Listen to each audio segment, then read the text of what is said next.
تو وہاں چونکہ ہماری فی اسٹرکچر علاقوں کے حساب سے تبدیل ہے اور جو ذرا سے ریموٹ علاقے لیکن معیار تعلیم یکساں ہے. جی ہاں بالکل, یہ ایک بالکل واضح بات ہے کہ معیار تعلیم یکساں رکھتے ہوئے ہم نے ان علاقوں کی آبادی کو مد نظر رکھتے ہوئے فیس میں فرق رکھا ہے. بالکل. السلام علیکم ورحمۃ اللہ وبرکاتہ. میرا نام ہے احمد صمد خان اور میں لے کر آیا ہوں باتوں باتوں کی آج ایک اور بہت خوبصورت اور دلچسپ ایپیسوڈ ہمیشہ کی طرح. اور آج کے ایپیسوڈ کے اندر آج ہم آپ کو ایک ایسے ڈپارٹمنٹ کے بارے میں جو کہ پچھلے ایپیسوڈ کے اندر ہمارے ایگزیکٹو ڈائریکٹر نے اس حوالے سے ایک بات کہی تھی کہ ہم اپنے بھی مزید کچھ ایسے ڈپارٹمنٹس ہیں جن کو ہم متعارف کرائیں گے. اور یہ ڈپارٹمنٹ کسی بھی ادارے کے لیے بیک بون کی حیثیت رکھتا ہے. یقیناً آپ پہچان گئے ہوں گے, میں بات کر رہا ہوں فائنانس ڈپارٹمنٹ کی.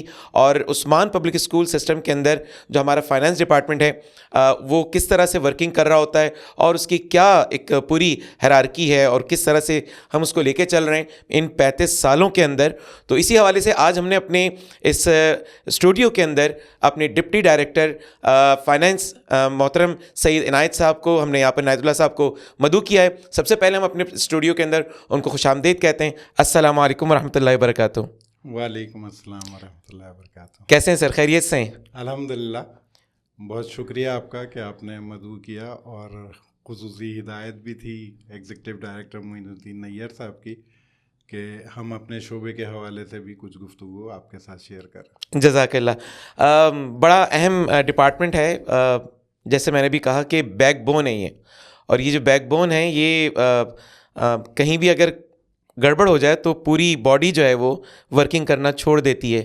اچھا, ماشاءاللہ آپ کا ایک وسیع تجربہ ہے ماشاءاللہ اس فیلڈ کے اندر.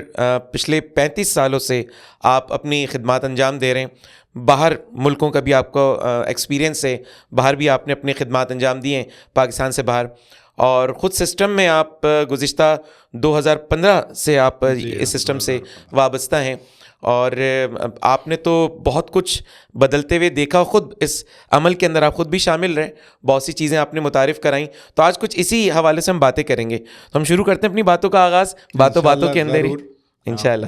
تو سب سے پہلے تو جو چیز ہم سمجھنا چاہیں گے وہ یہ کہ یہ جو ہمارا پورا ایک سسٹم ہے, ان 35 سالوں کے اندر جو ہم نے پوری ایک چیزوں کو لے کے چلیں, اس کو کیسے دیکھتے ہیں آپ؟ جیسے آپ نے بتایا کہ یہ ایک بنیادی حیثیت رکھتا ہے یہ ڈپارٹمنٹ, اور عموماً ہم اس کو پبلک کے ساتھ یا عام جو پیرنٹس ہیں ان کے ساتھ یا جو ہماری کسی بھی بزنس میں دیگر لوگ انوالو ہوتے ہیں ان کے ساتھ ڈسکس نہیں ہوتی ہیں یہ چیزیں, اور لوگ اس کی اہمیت کو بھی شاید اس طرح سے نہ سمجھ پاتے ہوں, باوجود اس کے کہ ادارے کے اندر اس کی حیثیت بیک بون کی ہوتی ہے. الحمدللہ عثمان پبلک اسکول میں بھی ڈے 1 سے یہ ادارہ, یہ ڈپارٹمنٹ موجود رہا ہے اور مختلف انداز میں اپنے کام کو لے کر چلتا رہا ہے. ہمارے ڈپارٹمنٹ کی ذمہ داری بنیادی طور پہ فیس وصول کرنا اور فیس کو ٹھیک طریقے سے ٹرانسپیرنسی کے ساتھ استعمال کرنا, یہ اس کی بنیادی آبجیکٹیو ہے جس پہ ہم عمل کرتے ہیں.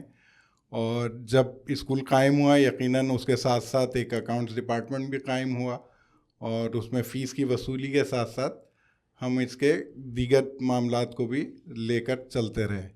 اور اس میں نام لینا چاہوں گا ہمارے محترم بزرگ شمسی خان صاحب کا, جو ایک طویل عرصے تک ایسوسیٹ رہے عثمان پبلک اسکول سے اور اپنے آخری دنوں تک بالکل یہاں موجود تھے. اور 2013-14 میں جب ان کا انتقال ہوا تو اس کے بعد ہی یہ سلسلہ آگے بڑھا اور میں نے عثمان پبلک اسکول کو جوائن کیا 2015 میں.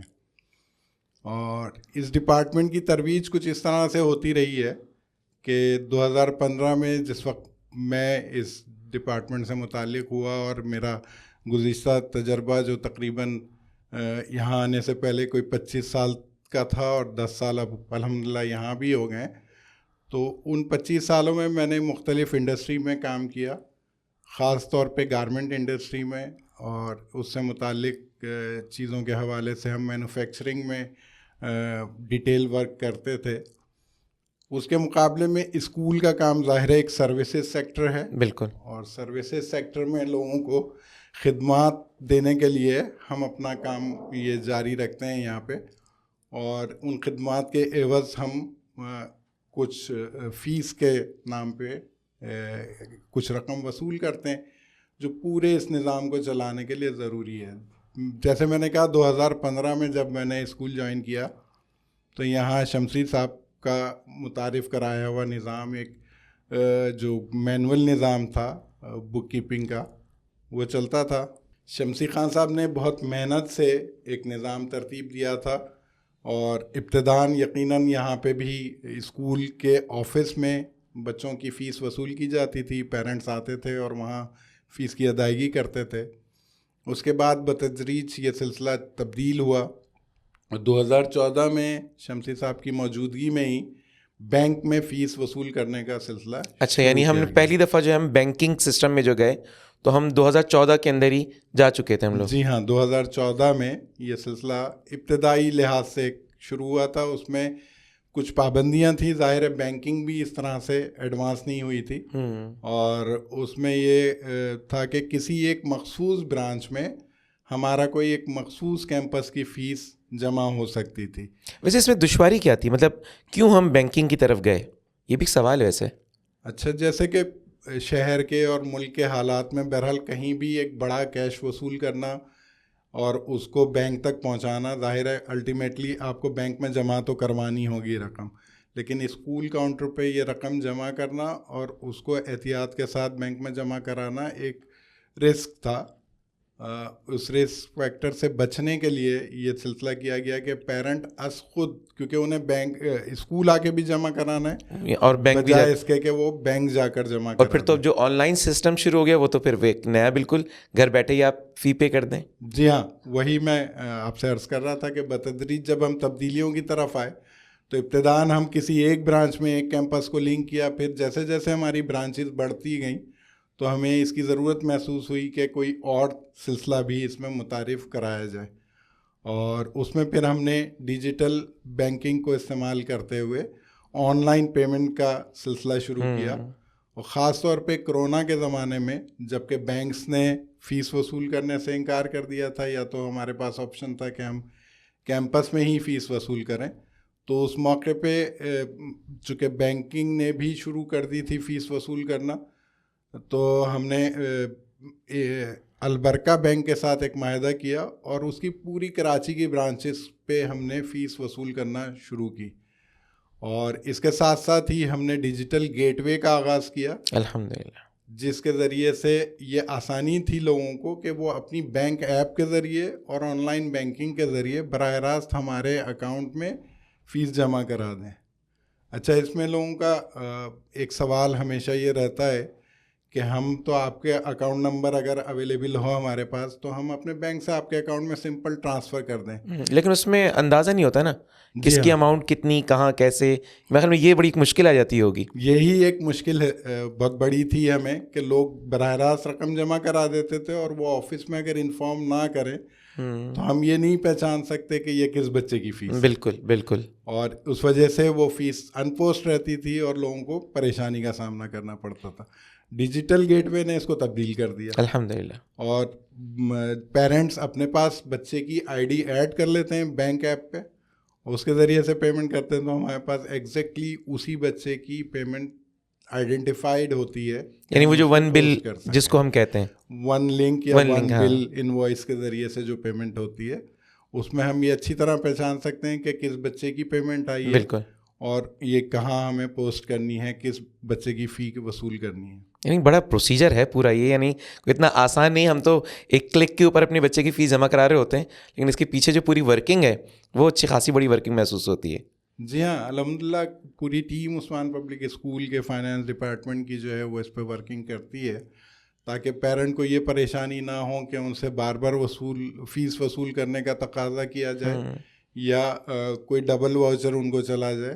تو ہم اپنی اس کوشش میں رہتے ہیں کہ اس میں آسانی فراہم کر سکیں. اچھا، ہمارے ہیڈ آفس کے اندر جو یہ ہیرارکی ہے وہ کیا ہے ہماری، اور کیمپسز کے اندر جو ہمارا اکاؤنٹس ڈپارٹمنٹ ہے وہ کس طرح جو ہے وہ چل رہا ہوتا ہے یہاں پہ؟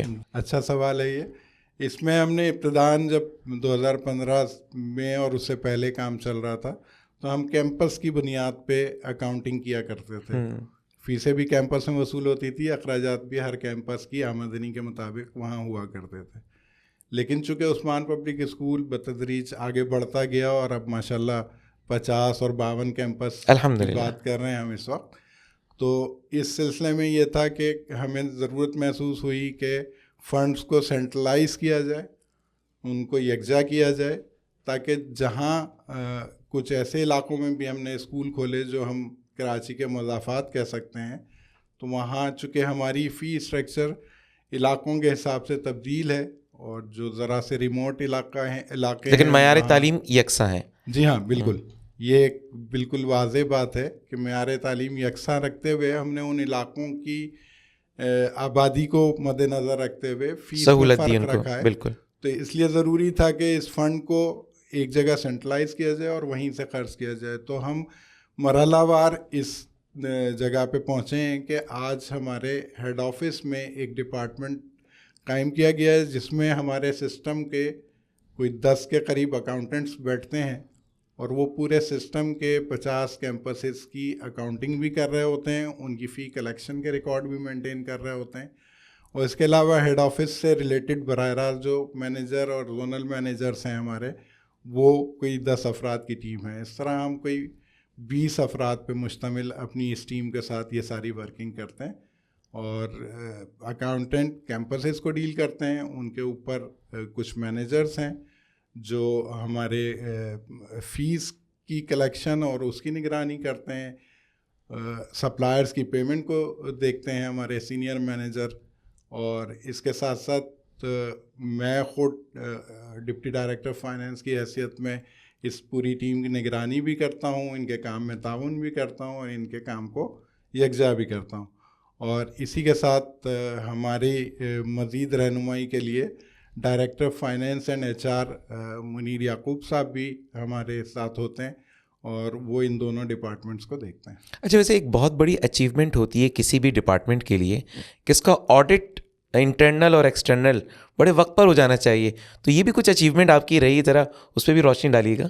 جی جی بالکل. ایک تو سب سے اہم بات یہ کہ الحمدللہ ہم جو اکاؤنٹنگ انٹرنیشنل اکاؤنٹنگ اسٹینڈرڈس ہیں اس کے مطابق اپنی اکاؤنٹنگ کرتے ہیں, اور چونکہ عثمان پبلک اسکول ایک ٹرسٹ بیس اسکول ہے, اور اس کی بنیادی باڈی جو ہے وہ ایک ٹرسٹ ہے, مسلم ملی ایجوکیشنل ٹرسٹ.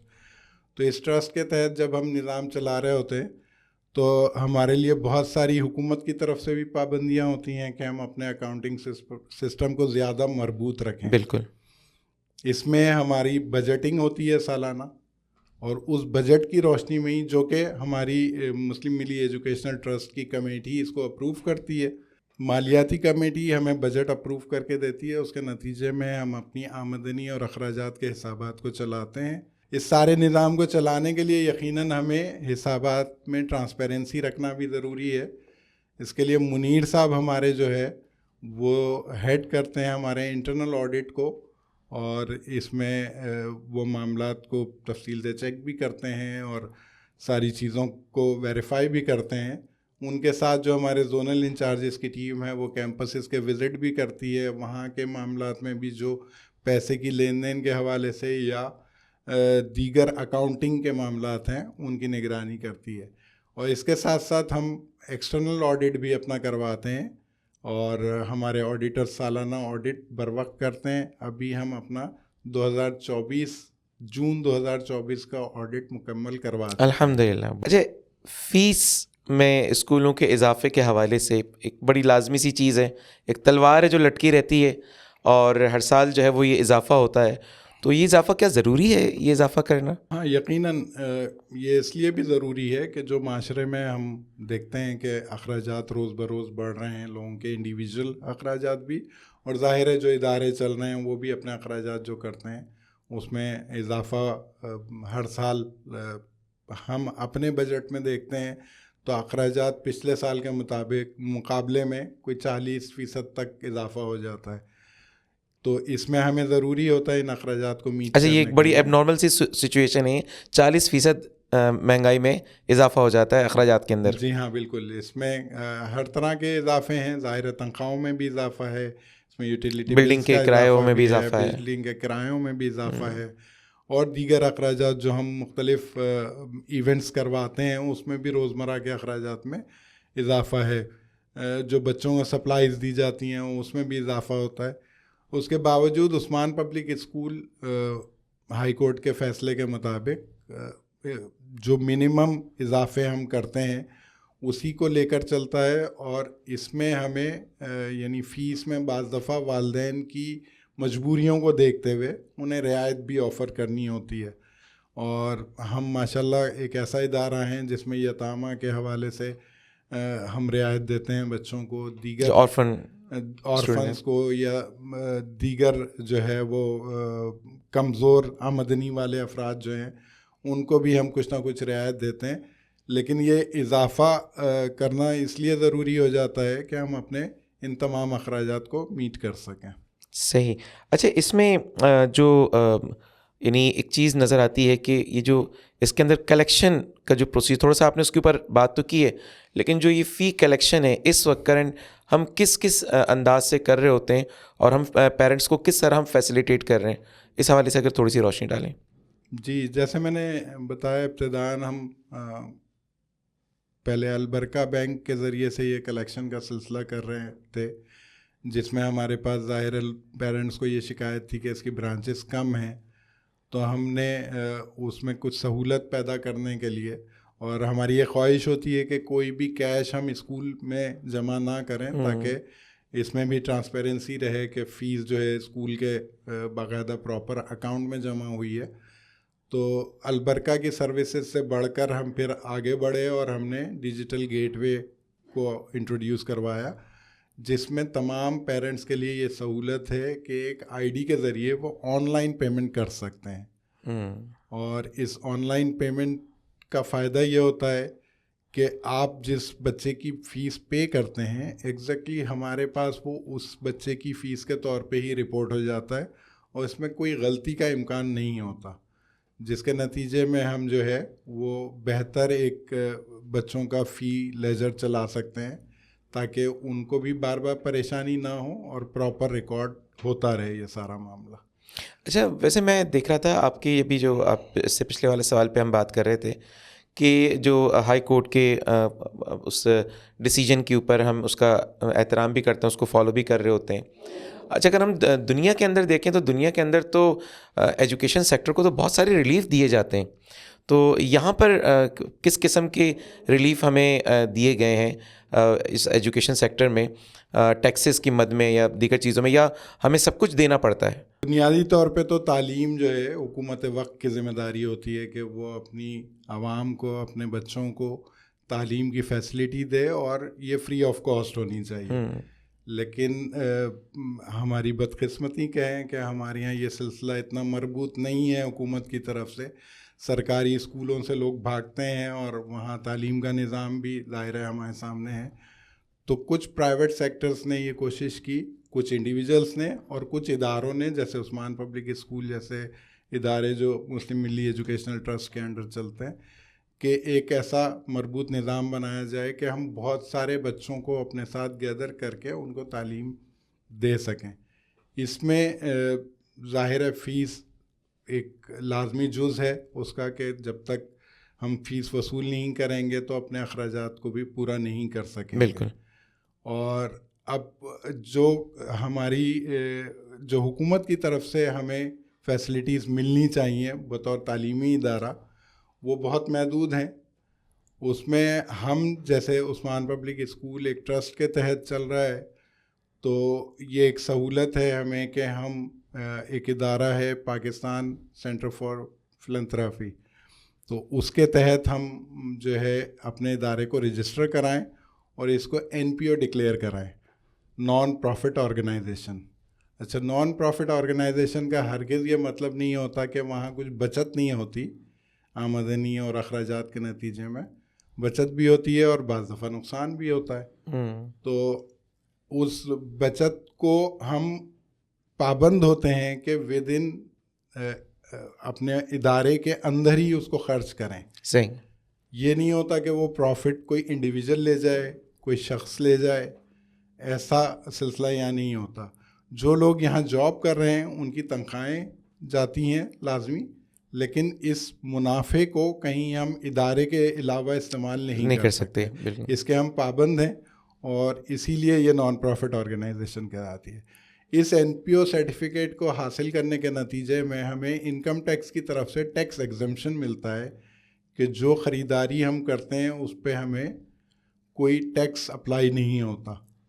لیکن اس کے باوجود چونکہ ہم کرائے کی بلڈنگ میں کہیں اپنے کیمپس چلا رہے ہیں, کرائے کی بلڈنگز کے حوالے سے ہم جب یہ کرایہ ادا کرتے ہیں تو اس میں ٹیکس کی اپلیکیشن ہوتی ہے, اور جو یوٹیلیٹیز ہم وہاں یوز کرتے ہیں چونکہ وہ بلڈنگ اونر کے نام پہ ہوتی ہے تو اس میں ہم کوئی ایگزمپشن نہیں لے سکتے. اس پہ ٹیکس چارج ہوتا ہے اور وہ ٹیکس ہم بل کے ساتھ پے کرتے ہیں. صحیح. اور بہرحال ایک سہولت یہ موجود ہے کہ ہمیں ٹیکس ایگزمپشن ملتا ہے. اچھا, ریٹرن فائلز جمع کرانے کا جو ایک پورا پروسیجر ہوتا ہے وہ کیسا ہے ہمارے یہاں؟ اداروں کے لیے یہ ضروری ہے, جو انڈیویجولس ہیں ان کے لیے 30 ستمبر کی ایف بی آر آخری ڈیٹ دیتی ہے. ہر سال 30 ستمبر تک اپنے گوشوارے جمع کرانے ہوتے ہیں. اسی لیے اسی طرح اداروں کے لیے یہ 31 دسمبر کی تاریخ ہوتی ہے. اور الحمدللہ عثمان پبلک اسکول مسلم ملی ایجوکیشنل ٹرسٹ کے نام سے اپنے ریٹرنز جو ہے وہ بر وقت جمع کراتی ہے الحمدللہ, اور ٹیکس کے معاملات بھی بالکل کلیئر رکھتی ہے. صحیح. اس میں ہماری ایک اضافی ذمہ داری یہ ہوتی ہے کہ ہم جو ادائیگیاں کرتے ہیں, چاہے وہ کرائے کی ادائیگی ہو, چاہے وہ ہمارے سپلائرز کی ادائیگی ہو, یا ہماری سیلریز ہوں, ہم بطور withholding agent F B R کے لیے ان لوگوں سے ٹیکس کلیکٹ کرتے ہیں اور وہاں سبمٹ اس کراتے کو ہیں. رپورٹ کرتے ہیں ایف بی آر میں, اور یہ سلسلہ بھی باقاعدہ چلتا ہے. اور اس کی ہر سال ہمارے یہاں ایک ایف بی آر کی طرف سے چیکنگ کا پروسیس بھی ہر ادارے کی طرح ہمارے ادارے کے ساتھ بھی ہوتا ہے کہ وہ اس کو اسیس کرتے ہیں کہ ہم نے تمام لوگوں کا ٹیکس ڈیڈکٹ کیا اور اس کو پراپر جمع کرا دیا. اچھا, ویسے ٹیکسز کی کتنی شکلیں ہیں جو کہ ادارہ پے کر رہا ہوتا ہے؟ بنیادی طور پہ تو انکم ٹیکس ہے. انکم ٹیکس کو بھی مختلف ناموں سے ذکر کرتے ہیں. کہیں یہ ایڈوانس ٹیکس کی شکل ہو جاتی ہے, جیسے کہ ہم یوٹیلیٹی بل میں اپنا ٹیکس پے کرتے ہیں تو وہ ایڈوانس ٹیکس کہلاتا ہے. جو ہم لوگوں سے کلیکٹ کر کے اور ایف بی آر میں جمع کراتے ہیں, چونکہ ہم لوگوں سے ود ہیلڈ کرتے ہیں اس ٹیکس کو, تو یہ ود ہولڈنگ ٹیکس کہلاتا ہے وہ ہر صورت میں انکم ٹیکس ہی. اس کے علاوہ جو دیگر چیزوں میں ہمیں ٹیکس اپلائی ہوتا ہے وہ سیلز ٹیکس ہے, جو کسی بھی چیز کی فروخت پہ, چاہے وہ سروسز ہو, اس کی فروخت پہ ٹیکس لگتا ہے, تو یہ سیل ٹیکس کہلاتا ہے. لیکن ہم چونکہ تعلیم کے حوالے سے کام کر رہے ہیں تو اس میں ایک خاص اماؤنٹ ہے جو 15,000 یا 20,000 کے قریب ہے, جس پہ سیل ٹیکس اپلائی ہوتا ہے کہ پیرنٹ کو اپنی فیس کے ساتھ سیل ٹیکس بھی جمع کروانا ہوگا. تو ابھی الحمدللہ ہم چونکہ ہمارا فیس اسٹرکچر بہت نامنل ہے اس حوالے سے, اور ہم ابھی تک 10,000 بھی بیشتر جگہوں پہ نہیں پہنچے ہیں اور اس سے نیچے ہی ہیں, تو ہم پہ یہ سیل ٹیکس اپلائی نہیں ہوتا ہے. اور پیرنٹس کو بھی یہ ایک اضافی بچت ہی ہے, کیونکہ ہمارا فیس اسٹرکچر بڑھے گا تو اس کے ساتھ یہ ذمہ داری بھی بڑھ جائے گی. صحیح. سر, کوئی یو بی آئی کا بھی ہوتا ہے, سیسی بھی ہوتا ہے, یہ بھی مختلف مدات ہوتی ہیں جہاں پر جو ہے وہ کوئی ادارہ جو ہے وہ جمع کرا رہا ہوتا ہے اس طرح کی چیزیں. جس طرح تمام کمرشل ادارے, چونکہ حکومتی لحاظ سے یہ بھی ایک کمرشل ادارہ ہے, جبکہ ہم خدمت کے پس منظر میں یہ سارا کام کر رہے ہوتے ہیں, تو ہم پہ وہ تمام ادارے اپلیکیبل ہوتے ہیں جو اس وقت معاشرے میں چل رہے ہیں.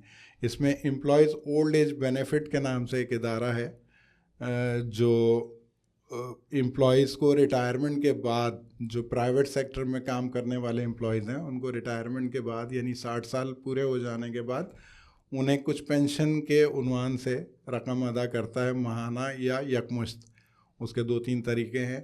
تو اس میں یہ ہوتا ہے سلسلہ کہ 6% آپ کی تنخواہ کے جو بیسک سیلری ہے اس کے 6% کے برابر ہر ماہ ادارے میں ہمیں جمع کروانا ہوگا. یعنی عثمان پبلک اسکول کو 5% اور امپلائی کو اپنی تنخواہ سے 1% رقم EOBI میں جمع کروانی ہوگی. یعنی یہ ان تمام ٹیکسز کے علاوہ مزید ٹیکس ہوتے ہیں؟ ان تمام انکم ٹیکس اور ود ہولڈنگ ٹیکس کے علاوہ ہے.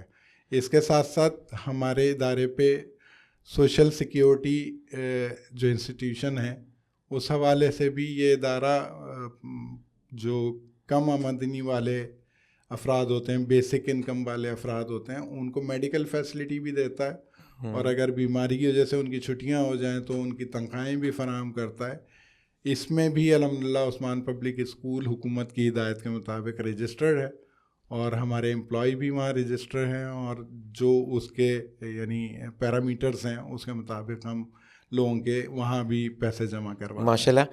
آپ کی گفتگو سن کر تو میں خیر آپ کی گفتگو میں ہی کھو گیا, اس لیے کہ بہرحال یہ ایک ایسا ڈپارٹمنٹ ہے جو بڑا اہم ہے, اور ہم زیادہ تر بات جو ہے اپنی اکیڈمکس کی کر رہے ہوتے ہیں, لیکن اس ڈپارٹمنٹ نے تو خاص طور پر ہمیں جو ہے وہ بڑا یعنی بتایا کہ یہ پورا ایک سسٹم, یعنی کوئی ایک چھوٹا کیمپس ہو, ایک اسکول ہو, کسی ایک اونر کا ہو تو شاید چلانا پھر بھی نسبتاً تھوڑا آسان ہو, لیکن ایک پورے ادارے کی صورت میں, اور اب جبکہ 52 کیمپسز, میں پیشگی اناؤنسمنٹ کر رہا ہوں کہ الحمدللہ ہم مزید نئے 2 کیمپسز کی طرف ہم انشاءاللہ نیکسٹ ایئر کے اندر آ رہے ہیں, جس میں 52 کیمپسز ہوں گے. ایک پورا بڑا سسٹم ہے یہ, اور اس سسٹم کی پوری یعنی جس میں آپ نے امپلائیز کی ویل بینگ کو بھی دیکھنا ہے آپ نے, جس میں آپ نے پیرنٹس کو بھی ایڈریس کرنا ہے, جس کے اندر آپ نے جو ہے وہ بچوں کے بھی بہتر سے بہتر ایجوکیشن کے لیے ان کے بہتر فنڈز جو ہے وہ تیار کرنے, اور یعنی کئی جگہوں پہ آپ نے اپنے مورچے قائم کیے ہوئے اور اس طرح سے کرنے. تو یہ تو بہت بڑا معاملہ ہے. تو آپ کا بہت بہت شکریہ کہ آج آپ نے ہمیں اس پروگرام کے اندر وقت بھی دیا. بس چونکہ ہمارا وقت ذرا بڑا محدود سا ہوتا ہے, تو آخر میں اگر کوئی ایسی بات جو آپ اس پروگرام کے توسط سے ہمارے پیرنٹس, ہمارے ناظرین جو اس وقت اس پروگرام کو دیکھ رہے ہیں, ان کو اگر آپ کوئی پیغام دینا چاہتے ہیں. جی ہاں, جزاک اللہ, آپ نے مدعو کیا اور یہ موقع دیا کہ ہم اپنے ڈپارٹمنٹ کے حوالے سے پیرنٹس سے خاص طور پہ اور دیگر افراد سے بھی اس طرح سے رابطے میں آ سکیں کہ ان کو اپنے معاملات سمجھا بھی سکیں اور ان کو اپنے ساتھ شامل بھی کر سکیں. سب سے پہلے تو میں اپنے جو یہاں اسٹوڈنٹس پڑھتے ہیں ان کے والدین کا بہت تہہ دل سے یقینی طور پہ شکریہ ادا کرتا ہوں کہ ان کے تعاون کے بغیر یہ ادارہ نہیں چل سکتا. بے شک. اور وہ تعاون آپ کا ہماری بنیادی فیس ہی ہے جو آپ ہر ماہ ادا کرتے ہیں. اور میں اسی طرف خاص طور پہ توجہ دلانا چاہوں گا کہ لوگوں کی مجبوریاں ہو جاتی ہیں, وہ دیگر اخراجات میں بھی اپنے جیسے عید, بقرعید, کچھ ایسے مواقع آتے ہیں جس میں ادائیگی نہیں کر پاتے, یا کوئی بیماری خدا نخواستہ آ جاتی ہے جس میں وہ ادائیگی نہیں کر پاتے اور ان کی فیس جمع ہو جاتی ہے, اور وہ پھر ایک بڑی رقم ایک ساتھ ادا کرنا مشکل ہوتا ہے. تو اس میں اگر کوشش کر کے اس فیس کو بھی اسکول کی اپنی پریورٹی میں رکھیں, اپنے بنیادی بجٹ میں رکھیں اور اس کو وقت پر جمع کرا دیں, تو اس سے یہ ادارہ ضرور پھولے گا, پھلے گا. اور جیسے آپ لوگوں کو یاد ہے کہ ہم نے کرونا کے وقت بھی حکومت کی طرف سے آیا تھا کہ 2 مہینے فیس میں رعایت دی جائے. ہم نے اس مجبوری کو دیکھتے ہوئے اس بات کا خیال رکھا کہ عثمان پبلک اسکول نے اس سال 6 مہینے تک اپنی فیس میں رعایت کی تھی. اور یہ اس وقت بھی میں خاص طور پہ پیرنٹس کا شکریہ ادا کرتا ہوں کہ انہوں نے اتنا تعاون کیا کہ ہمیں کسی 1 مہینے بھی اپنے اسٹاف کی سیلری نہیں روکنی پڑی. الحمدللہ. تو یہ تعاون ہی ہے پیرنٹس کا جو مسلسل ہمارے ساتھ جاری ہے اور انشاءاللہ آئندہ بھی جاری رہے گا انشاءاللہ. اور لوگ اس پہ خصوصی توجہ رکھیں تو مزید آسانی انشاءاللہ. بہت بہت شکریہ. اسی کے ساتھ اجازت دیجیے, انشاءاللہ تعالیٰ ملیں گے پھر دوبارہ ایک اور نئی ایپیسوڈ اور ایک نئے گیسٹ کے ساتھ. جب تک کے لیے اجازت دیجیے باتوں باتوں میں. السلام علیکم ورحمۃ اللہ وبرکاتہ.